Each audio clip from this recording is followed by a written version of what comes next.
That's actually a great question, and I'm not sure if anyone's ever asked me that, which is crazy because I've been doing interviews about Sabine for a very long time.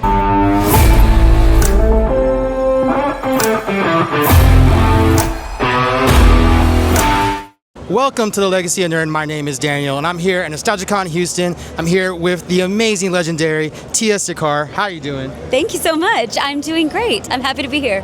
So, Sabine Ren, her whole evolution as a character was Sabine Ren, a big artist, going from, I would say, like kind of ragtag to like, we're talking about Jedi at the end of Rebels, right? At the end of Rebels, we'll say at the end of Rebels.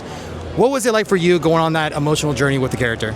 I mean, first of all, I'm like Sabine's biggest fan. I think she's the coolest. I think she's like so inspirational and aspirational.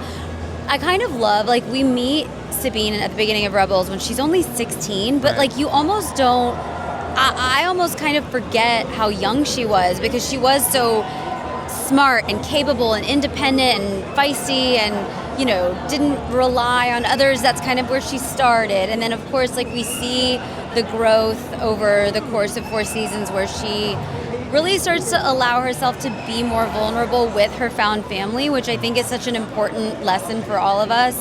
And I feel like we see Ezra. I'm pointing at Ezra. He's right there.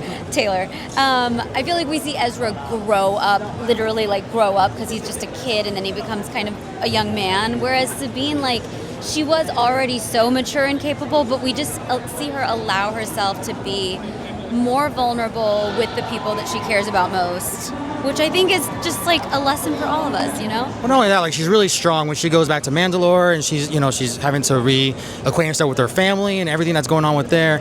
Do you remember having to like approach it a different way? Because she becomes almost like much more, honestly, that's the point where she starts to become stronger as a character. Yeah, well, I mean, one of my favorite episode as an actor, I think as a viewer of the show, maybe I have other favorites, but was Trials of the Darksaber, which was such a gift. I felt like that episode and that script and the recording sort of process for that was really special too, because it was sort of Dave Filoni, Freddie Prinze Jr., and myself, and he sort of sent everyone else away, and it was really kind of intimate and really personal. And I mean, really, like, I had spent so much time playing a character who didn't allow herself to be vulnerable or to be emotional, except for maybe like the emotion of anger and rage. And all of a sudden, well, she had her silly moments. Yeah, too. Totally. But that was really a departure from what Sabine had, like the emotions she had accessed before. So it was a challenge, but it was also really gratifying to get to kind of go there. And then when she goes back and interacts with her family, it's just all kind of like peeling back layers of Sabine that we hadn't yet in like earlier seasons. Do you connect with Sabine on a personal level? Like, as far as like, do you guys share any traits or anything? I mean, I would say Sabine's probably a lot cooler than I am, but I would like to think that we have like a similar sense of humor. You know, like, people often say that Taylor and my real life sort of rapport is basically pretty much Sabine and Ezra. Like, we rib each other a lot, we give each other a lot of grief, but of course there's a lot of love there. So I think for all of us, Steve and Zeb and Vanessa and Hera and Kanan and Freddie, like, we all are strangely very similar in personality types to our characters, which is like either art imitating life or life imitating art, or just happenstance, but that's kind of how it has worked out. So we all know that Dave Filoni is very particular with everything that he writes down for whatever he's working on, right? Now, was there ever a point where you went to Dave and be like, well, I think Sabine may react a little bit like this, or she may actually do something like this? That's actually a great question, and I'm not sure if anyone's ever asked me that, which is crazy because I've been doing interviews about Sabine for a very long time. No. Okay. Because I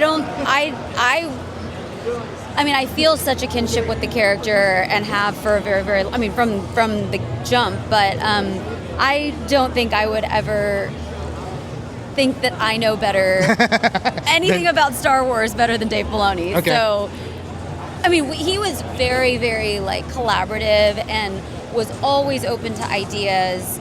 So it wasn't like, it's my way or the highway, and this is how you need to do it. It was very, very much like, how would you do it? And if it needed to be, if he needed to steer us in a different direction, he would. But so in that sense, it was just a collaborative process. But no, I was never like, listen, I don't think this storyline, I don't think so. Yeah, I mean, I wouldn't dare. Well, I ask because he's very thought out and how he thinks everything out. That's what I mean. Like he's already so many steps ahead, and he's thought about every angle of a story and where it's leading to seasons or shows later. Like that's above my pay grade.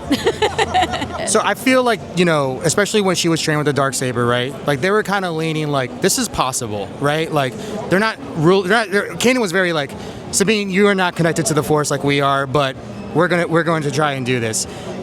What were your thoughts of like, could it go Jedi? You're not, no.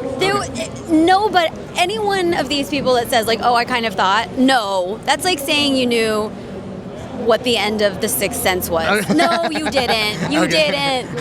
So no, it was like a total shock. I had no idea that's, and I'm sure Dave Filoni did, because his brain works in ways that but no, I that was a complete surprise. Okay. And I challenge anyone that says oh yeah, I already thought that. No, you didn't. Although Freddie may have already thought that, because he just also, his brain thinks of things in that way. Yeah. I'm like a much more sort of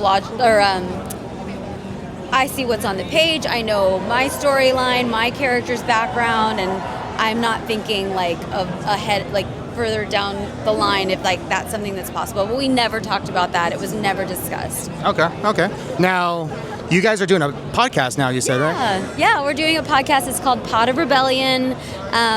Taylor Gray, Vanessa Marshall, myself, our lovely friend John Lee Brody, who's a huge Star Wars fan, and JC Reifenberg, who is a huge Star Wars fan and a Star Wars encyclopedia. So at the top of the show, JC recaps whichever episode we're rewatching and discussing, and at the end of the show, JC comes on and fact checks us, which is always a very humbling experience, but also fascinating, because that guy knows everything about Star Wars, and not just Star Wars, but Star Wars and beyond. So it's a really fun show. We rewatch episodes of Rebels, and then we talk about them and also life and what's going on in the world and how we're feeling, and we take questions from fans. That's awesome. It's fun, yeah. Awesome. Well, I'd like to thank you for taking your time out and talk with us. Where can they find you out? On social media, you can find me on Instagram at TiyaBird, and that's I have a Twitter X account, but I don't use it anymore. So Instagram's it. Instagram, yeah. Well, I'd like to thank you, and I appreciate you, and hope you have a good day. Thanks so much. You too.